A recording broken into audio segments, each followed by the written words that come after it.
Okay. Hey, bitches! Welcome back to the video today. Well, it's really just a normal. Perfect. There we go.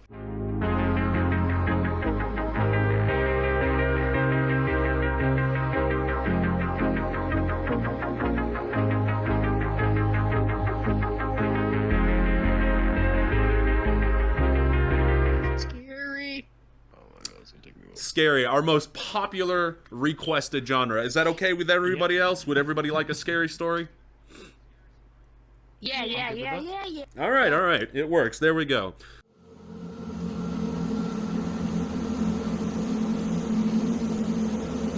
You know what? I know the perfect one to tell. This one comes from a few of my cousins and from very much far back when because part of me is Native American, and when that side of the family was here, far beyond when anybody else from the eastern side of the world had come to touch the Americas, if you will.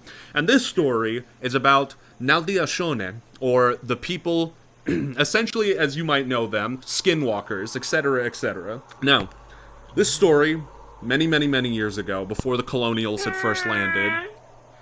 Jaden, don't forget, we do request silence, please. As I was saying, before the colonials had touched down, many of my family from that side of the branch wandered around with their own horrors to deal with, both in the day and during the night.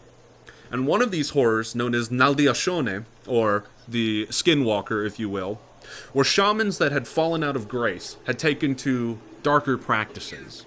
And at one point, our family, while they were trying to get through the day and working together to build their community, to hunt and gather, etc., to grow, there had been a murder. This murder at the time was brutal, horrific, even by those standards at the time. The body torn apart, cut open, much of the inside gone and consumed. And at first they thought it must be a wild animal, a bear or a wolf, maybe even something like a honey badger, who knows. But as the next night came along, there were more murders, and then more, and then more, and then more. And finally, as the people started to gather to discuss just what was going on, at night, around the great fire, they talked, discussing possibilities, what could have happened, who could have committed such atrocities. They heard it. In the distance, a howl, monstrous and abstract, as if many voices combined into one. They looked up, and they listened, and once again that howl started a second time, and then a third, and then before the fourth howl, they were screaming, and they did not move. They waited, and they listened. Now, before the night was over, some of our ancestors, and many of them had gathered, and they decided they would hunt whatever beast this was. At the time, they didn't know what they were dealing with, but they grabbed their weapons, and they set out into the forest to find this creature that had been murdering many of their own.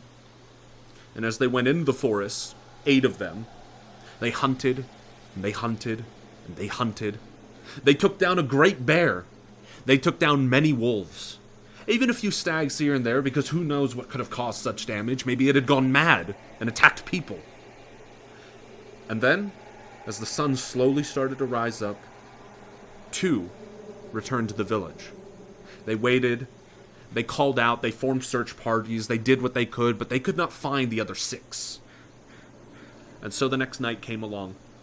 Once again, the people gathered around the fire. They listened quietly. Not a word was spoken. Everyone remained silent, like ghosts. And as they listened, they heard it once again. The monstrous howl in the distance. Then a second. Then the third. Then screams. Right before the fourth howl. Once again, a group of them had gathered their weapons.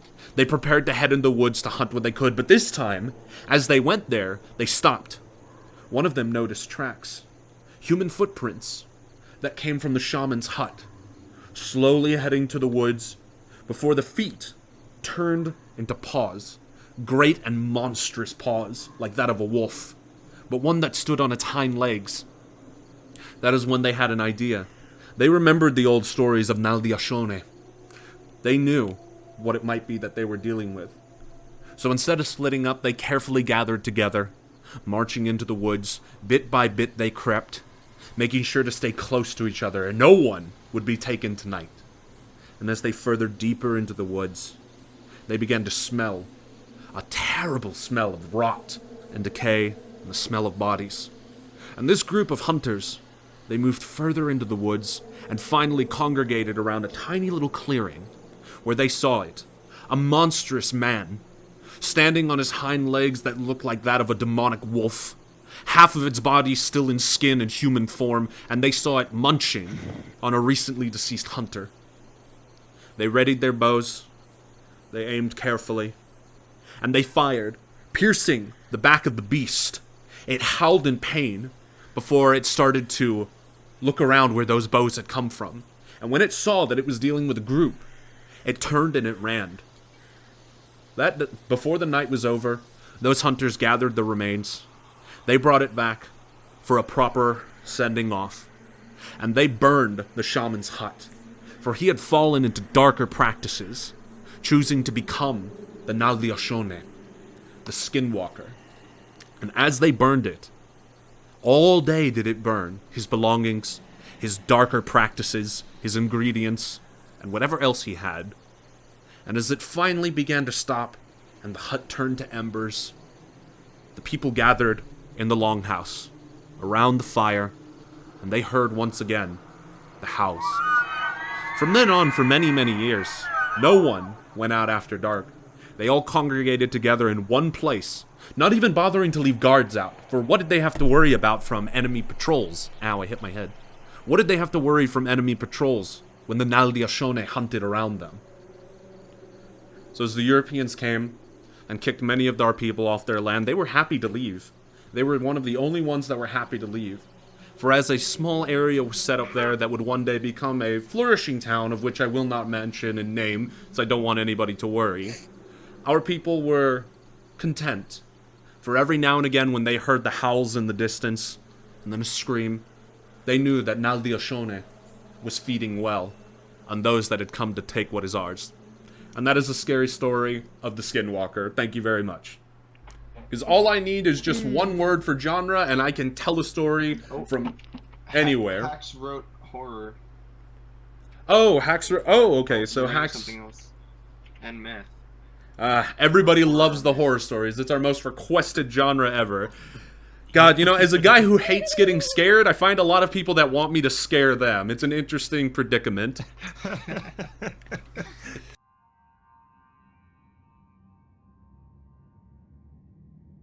Perfect, yeah. So I only just started. I finally got my quest! You finally got your quest! Congratulations! So we only just started. I'm telling a horror story from my time in college. So, hope you enjoy. Anyways, yeah, there we go. As I was saying, so while I was in this apartment, the first few days were fucking hellish. I could never really get comfortable with it. After a while I did, but those first few days were, it wasn't even the usual jitters of being in a new place. It was just, something felt wrong. Now, my college was a very old one. They had a lot of local horror stories, if you will. None of them I really bothered to believe because, let's face it, every college has its hazing. If you've ever been to one or if you've ever seen a college movie, everyone has hazing. They try to make you feel uncomfortable. That is what it is. So I didn't believe any of it. And again, I'm a scientific materialist type person. Wasn't really my cup of tea. But then the few weeks passed. And at one point, while I was sleeping, I had these weird fucking dreams. Now the thing is I don't really dream. I usually lay down. I hate sleeping because I will lay down. I've got so many drawings over me. Holy shit! Hold up! Stop drawing on me. I'm getting confused. Anyways, so as I was saying, I don't dream. Boy. Anyways, so I don't dream. I lay down, I close my eyes, I black out for about 10-15 seconds. I wake up and it's been about 6 hours, which is what I usually get for sleep, right? About 5-6 hours. I know, not healthy, don't judge me. Mom, please don't kill me. So at one point, while I'm sleeping, I have the weirdest dream. I feel like I'm in a hallway, and I see just everything looks frozen, and at the end of the hall there's this woman. her face is a mouth. She has this very thin, strained black hair, and the moment she looks at me, I can't move. My chest feels tightened up, my heart feels like it's gonna stop, and then I slowly open my eyes, and as I open my eyes, in my closet, which I always tried to keep shut, but it never seemed to stay shut, there's a fucking face. Now, it's only there for a second, and as soon as I get up, and I'm like, what the fuck? It's gone. And I try to blink, I'm like rubbing my eyes, and I'm looking in the closet like, what is there? And I'm like, alright, look, it wasn't a face. It couldn't have been. I've got clothes in there, I've got cosplay props, I've got all these little doodads and bits of scrap electronics, if you will. It had to be something. My mind's playing tricks on me. Then a few nights later, after no dreams, a few nights later, I get the same night terror. I get the same night terror of being in that hallway, and as soon as this woman looks at me, I can't move. I'm frozen, my heart hurts, and when I wake up, I feel like I'm in tremendous amounts of pain. My chest is gripping itself, my heart hurts so goddamn badly. I get up, I go to the bathroom, I turn on the light because I'm gonna wash my face, and as I look, there's a fucking shadow thing right behind me. It's not my own shadow, because it's like 12 in the afternoon and our bathroom has no windows. There's just this fucking shadow behind me, and as soon as I turn around, nothing's there. I look back in the mirror, nothing's there. And I'm just like, alright, fucking, my roommate must have walked by, there must have been a bird that flew by, there is something else there, there is no such thing as ghosts. I know I've had some weird shit in my life, but there's not. Calm down. Alright, storyteller, calm down. Then I had a third instance. And after this, I didn't have any more. But after this third instance, I had just come back from getting dinner. You know, my girlfriend at the time, who's my wife now, I love her very much. My girlfriend at the time was off doing classes or a project or something, so I had my dinner. I'd come down, I sat down, and I was gonna watch a little stream, watch some Twitch and everything. And I was sitting there. I didn't turn on the light because I was, you know, I was a geek. I was like, all right, sun goes down, me watching shiny monitor, not worrying about light. Who needs vitamin D and all that? Who needs artificial lighting? So I'm watching my stream. Straight facts. Yeah, straight facts. Facts. So I'm watching the stream, and I'm blinking, and I'm like, oh god, my eyes are starting to hurt because it's so dark, and I got this monitor right in my face. So I'm like, all right, I need to turn on the light. I turn to my left. My door is open in the hallway, and there's just this little fucking shadowy bullshit kid-looking thing right there, and I'm just staring at it, and I'm just like, I can't move. My chest hurts again. I'm just like, oh, I don't like that. I'm thinking to myself, I don't like this, I don't like this, I don't like this, I don't like this, and then I'm like, hello? It runs down the hall, I say, nope, fuck that, slam my door closed, turn on all the lights, and I just wait. After that, when my girlfriend got home, she saw there, she said there was nothing there, you know, like, but she's very much an avid ghost believer, so she was like, holy shit, I think there's something here. And I'm like, I don't like that, I don't like that, I really don't fucking like that, that is creepy, get it out of my house. I am not under any condition, I have my own beliefs when it comes to religious things, but my school was very much a Catholic school, in that they had a church and a priest on call.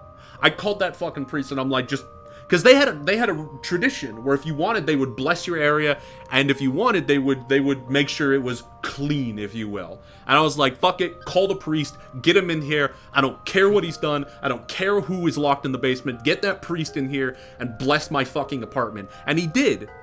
And after that, I didn't have any fucking night terrors. I didn't have any night terrors for a full year. And I was just like, no, no, no, no, no, no, no, no, no, no, no, no, no. Ever since then, I've always been wary of going back to that apartment, because every time I see it, I can feel a little pain in my chest again, like my heart is hurting, and I'm just like, I'm never going back there. And that's a scary story from my life. I hope you enjoyed it, hacks. Thank you for everyone. Thank you for listening. Clappy. Thank you, thank you. Hey, Archangel, Linky, I see you guys are new here. Would you like to join us for an event? We're doing a little bit of a story session, if you will. I can tell you more about it if you're interested. I am not into storytelling, and I don't like people who tell stories. That's gotta be the first time I've ever heard that. It is that we stay. Damn, slap me right Honest. across the face. Yeah, same, honestly. Hey there, and thanks for watching. I really'd appreciate it if you could like the video and maybe even subscribe if you enjoyed yourself. This whole thing is kind of part of a new project I want to do with the channel where I go throughout VR chat, telling stories and maybe even collecting a few. The world is a bit of a hectic place right now, so I'm hoping maybe by sharing stories and everything, we can all laugh and maybe get a sense of wonder through everything. Stories have kept people entertained for generations, and I just want to share a couple of them and maybe even create a few new ones. If you've enjoyed the video, I'm really glad, and if you have any feedback, feel free to leave it in the comments. I'm always looking to improve because I know I'm not perfect at this.